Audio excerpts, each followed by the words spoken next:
اور کپڑے بھی تم ہی پہناؤ گی۔ کھانے کا تو سن کر ٹھیک تھا، لیکن کپڑے، یہ سن کر تو میرا دماغ تھوڑا سا چکرایا تھا۔ میں نے کہا اجاز یہ غیر مناسب سی بات ہے، میں کیسے اسے کپڑے بدلوا سکتی ہوں؟ کہنے لگے کہ چھوٹے بھائیوں کی طرح سمجھو اسے۔ یا رب، میں آفس کے کام سنبھالوں یا اسے سنبھالوں؟ بہرحال تم خود مینج کر لینا، یہ کہہ کر وہ چلے گئے۔ میں بے حد پریشان تھی، ابھی یہ سوچ رہی تھی کہ کیا کروں کیا نہیں، جب مجھے حامد کے کمرے سے پکارنے کی آوازیں آئیں۔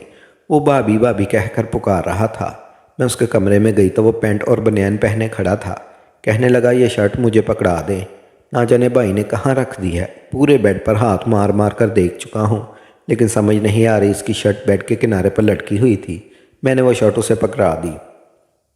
اس نے شرٹ پہن لی، لیکن بٹن وہ ٹیڑھے بند کر رہا تھا۔ مجبوراً مجھے ہی آگے بڑھنا پڑا۔ میں نے کہا تم چھوڑ دو، میں تمہارے بٹن بند کر دیتی ہوں۔ میں نے اس کی شرٹ کے بٹن بند کیے تو وہ خوش ہو گیا، کہنے لگا میرے بال بھی بنا دے بھابھی۔ میں نے ڈریسنگ سے کنگا لیا اور اس کے بال بھی بنا دیے۔ پھر کہنے لگا مجھے اپنا ہاتھ دے۔ میں نے کہا وہ کیوں؟ کہنے لگا دے تو صحیح۔ میں نے ڈرتے ڈرتے اپنے ہاتھ اسے پکڑا دیا۔ یہ سوچ رہی تھی کہ وہ کیوں میرا ہاتھ پکڑنا چاہتا ہے۔ اس نے ہاتھ اپنے دونوں ہاتھوں میں لیا، کہنے لگا آپ کا بہت بہت شکریہ۔ یہ کہہ کر اس نے میرا ہاتھ چھوڑ دیا۔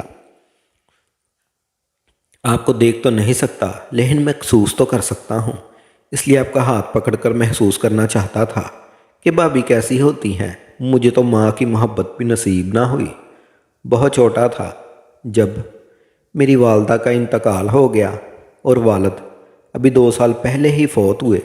جب تک میرے والد زندہ تھے تو وہی مجھے سنبھالتے تھے، لیکن اس کے بعد ساری ذمہ داری اجاز بھائی پر ڈل گئی، اور شادی کے بعد آپ نے بھی چند دن اچھے نہیں گزارے کہ میرا بوجھ آپ پر پڑ گیا۔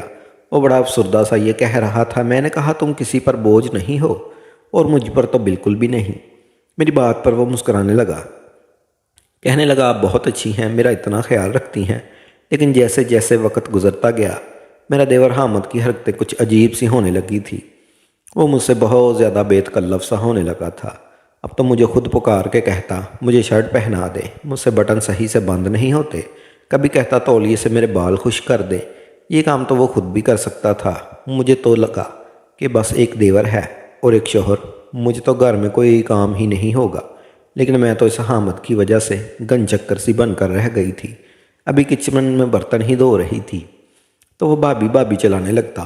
میں بھاگی دوڑی اس کے کمرے میں جاتی تو ہنسنے لگتا، ہاتھ میں موبائل پکڑا ہوتا۔ کہنے لگا میرے ساتھ بیٹھ کے یہ لطیفہ تو سنے ذرا، کتنا فنی ہے۔ وہ دیکھ تو نہیں سکتا تھا، لیکن سن سکتا تھا، اس لیے موبائل پر قصے کہانیاں اور لطیفے سنتا۔ اس کا شوق یہی تھا۔ میں کہتی تم سن رہے ہو نا، خاموشی سے سنتے رہو۔ اب مجھے یہ بتاؤ کہ میں برتن دھوؤں، کھانا بناؤں، یا پھر میں تمہارے ساتھ بیٹھ کر لطیفے سنوں؟ میں نے بڑے پیار سے اسے ڈانٹا تھا اور احساس بھی دلایا تھا کہ مجھ پر بہت زیادہ ذمہ داریاں ہیں۔ وہ میری بات سن کر ہنسنے لگا، کہنے لگا میرے پاس بیٹھے اور میرے ساتھ لطیفے سنا کریں، آپ کی طبیعت بھی خوش باش ہو جائے گی۔ کام کیا، چھوڑے کام کو، کام بھی کوئی ختم ہوتے ہیں۔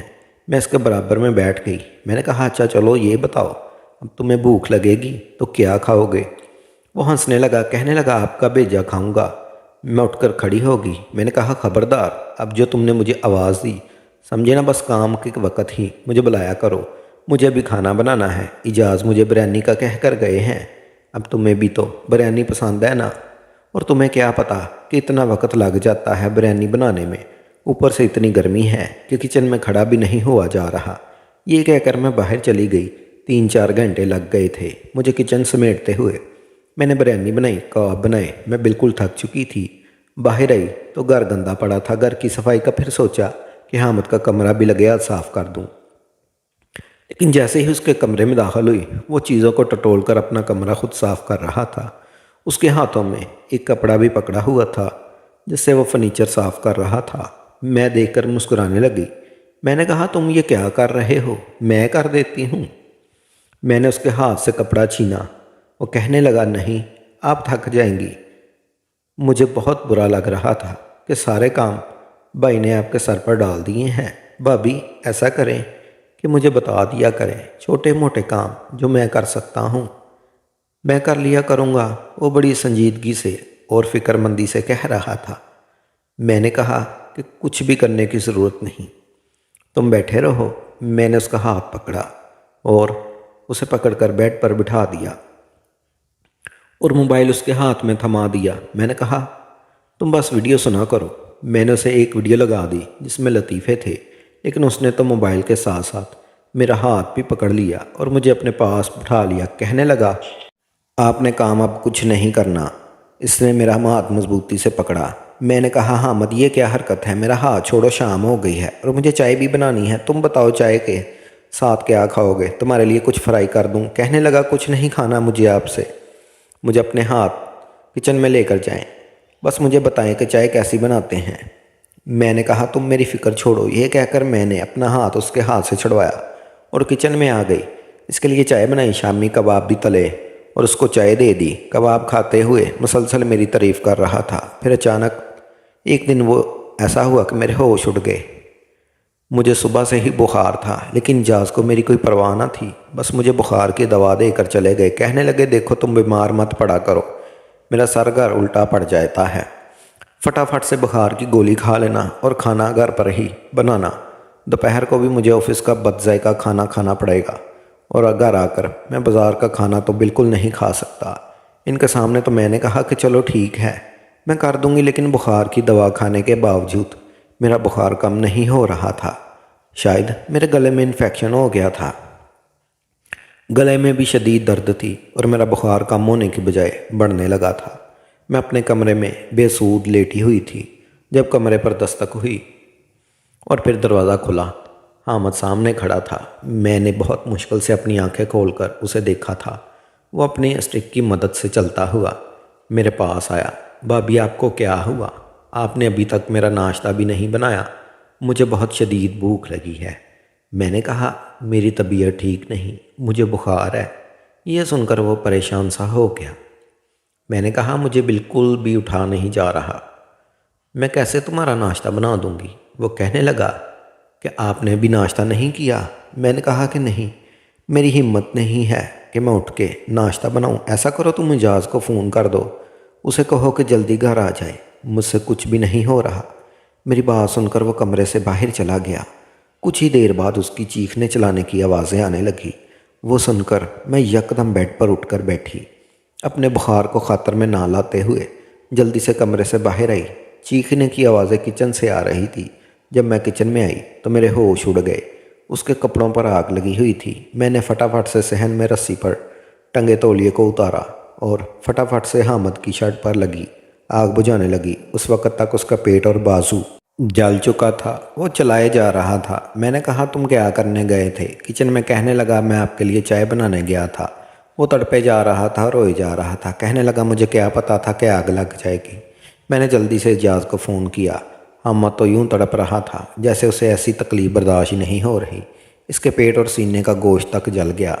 وہ تڑپی جا رہا تھا۔ اجاز کو جب پتہ چلا تو وہ بھاگے دوڑے گھر آئے۔ حامد کا پیٹ اور سینہ کافی حد تک جل چکا تھا، وہ روئے جا رہا تھا۔ اجاز اسے ڈاکٹر کے پاس لے کر گئے۔ میں گھر پر تھی اور پریشان تھی کہ جب مجھے اجاز کا فون آیا میں نے فوراً سے فون اٹھایا۔ میں نے پوچھا کہ حامد کیسا ہے؟ وہ کہنے لگے اس کا پیٹ اور سینہ بری طرح سے متاثر ہوا ہے، میں نے تمہیں کہا بھی تھا کہ اس کا خیال رکھا کرو۔ یہ کہہ کر اجاز رونے لگ گئے۔ کہنے لگے مجھے بہت فکر ہو رہی ہے، اس کی تکلیف برداشت نہیں ہو رہی۔ وہ بری طرح سے چلائے جا رہے تھے۔ انہوں نے کہا مجھے بخار تھا، مجھے کیا معلوم کہ وہ کب کچن میں چلا گیا۔ آنسو تو میرے بھی بہہ رہے تھے۔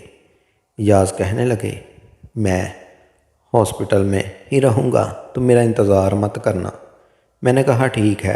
مجھے لگا صبح تک حامد کو افاقہ ہو جائے گا، وہ ٹھیک ہو جائے گا، پھر گھر آ جائے گا، میں اس کا بہت خیال رکھوں گی اور وہ چاندی دل میں بلا چنگا ہو جائے گا۔ لیکن جو خبر مجھے صبح سننے کو ملی میرے ہوش اڑ گئے۔ اجاز نے کہا حامد ہم میں نہیں رہا۔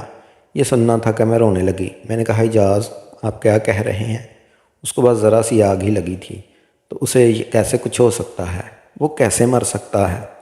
میں روئے جا رہی تھی رو تو اجاز بھی رہے تھے۔ کہنے لگے آگ اس کے دل تک پہنچ چکی تھی۔ بہت کوشش کی ڈاکٹروں نے کہ وہ بچ جائے، لیکن اسے تکلیف سہی نہیں جا رہی تھی۔ پوری رات میرا بھائی درد سے روتا رہا، میرا ہاتھ پکڑ یہی کہتا رہا، بھائی میں مرنا نہیں چاہتا، مجھے جینا ہے، مجھے بچا لو۔ ابھی تو بہن جیسی بھابھی ملی ہے، لیکن وہ جا چکا تھا۔ ہم دونوں میاں بیوی کے لیے بڑا صدمہ تھا۔ مجھے اکثر گھر میں حامد کی بھابھی پکارنے کی آوازیں آتی تھی۔ میں بھاگ کر اس کے کمرے میں جاتی تو خالی کمرہ دیکھ کر پھوٹ پھوٹ کر رونے لگتی۔ مجھے لگتا ہے وہ ہنس رہا ہے، کہہ رہا ہے، بھابھی چھوڑیں، سارے کام میرے پاس آ کر بیٹھ جائیں، میں آپ کو لطیفہ سناتا ہوں۔ چند ماہ بعد امید سے ہوئی تھی اجاز، میرا بہت خیال رکھنے لگے تھے، لیکن یہ پورا عرصہ بھی میں نے حامد کی یاد میں روتے ہوئے ہی گزار دیا تھا۔ وہ بالکل بے زر انسان تھا اور میرا بہت احساس کرتا تھا۔ میں خود کو کوس رہی تھی، کاش میں اٹھ ہی جاتی، ناشتہ بنا لیتی تو وہ یوں نہ چلا جاتا۔ میرے گھر بیٹا پیدا ہوا۔ اجاز بہت خوش تھے، کہنے لگے نام تم اپنی مرضی کا اس کا رکھو۔ میں نے کہا مجھے اس کا نام حامد رکھنا ہے۔ میری بات سن کر اجاز کی آنکھیں بھی آبدیدہ ہو گئی تھی۔ میں نے اس بچے کو سینے سے لگا لیا۔